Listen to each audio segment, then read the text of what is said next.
If you wish to answer, if you wish to not, then it's okay. But I wish that you would answer. So, how can we educate the people that belong to our group? Does it depend on education itself, or is there something else? Could just take like 5 minutes for this. Anyone could answer.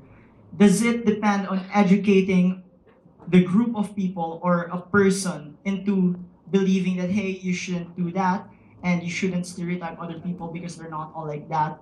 Because the thing with that is some people tend to stereotype others because of lack of education.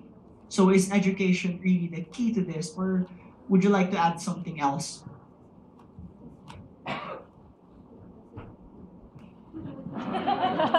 Okay, I'll answer first. Yes, I would say that education is a vital part in somehow diminishing and maybe eliminating stereotypes. But the thing is, it does not rely on education alone. I would go as far as to add initiative.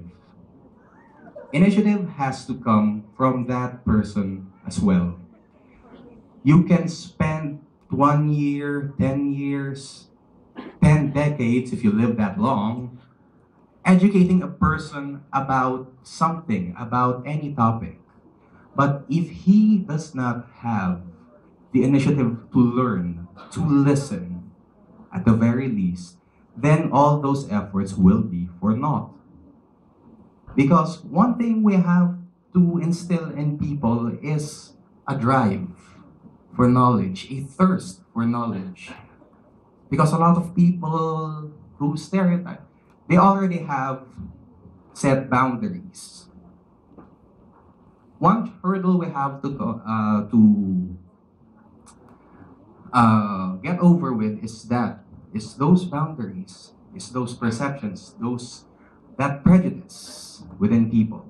Once you get them to listen to you, to really understand you, and not just sit in front of you and waste your time and waste your voice or your effort. Once you get them to listen truly to you, to your ideas, they don't necessarily have to accept it, but they just have to listen and understand. Once they do that, education, no matter how little, will make that much of an impact versus uh, education for someone who refuses to listen. You can take all the books, all the studies, and he will simply reject that. So it's initiative. Yes. Thank you. Anyone else? Reverend. Reverend Father. Pope Francis has transformed the Catholic Church. He has a very open spirit. He doesn't look down on anyone, but he accepts and is willing to dialogue with anyone. So he'd be very happy what we are doing this afternoon. That different religions and atheists would get together and see what we have in common, try to search for the truth.